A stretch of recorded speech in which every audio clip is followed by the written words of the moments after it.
watching 18 News at 10.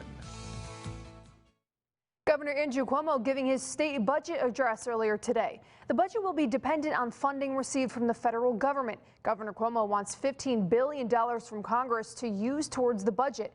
An update tonight from our Capitol correspondent Karina Capabianca.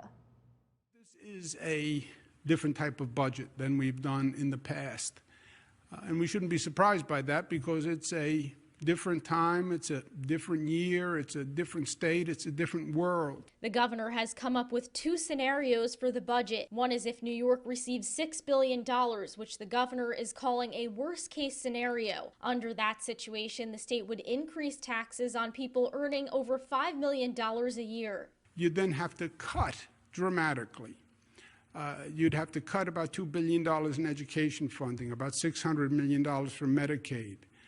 You'd have to continue our 5% across the board reductions. But if the state does receive $15 billion, the administration says those actions wouldn't be necessary. Then we can fund our labor agreements, which cost about $600 million.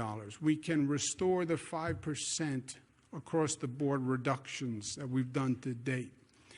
We have scheduled and proposed and passed a middle-class tax cut. We could go forward with that. Senate Republican Tom O'Mara weighed in on the governor's budget proposal with this to say. He failed to make decisions on pretty much anything. Instead, he seems to be depending on what the federal government will do and begging for more resources and not giving credit to the federal government for resources that have been received through the two COVID packages over this past year.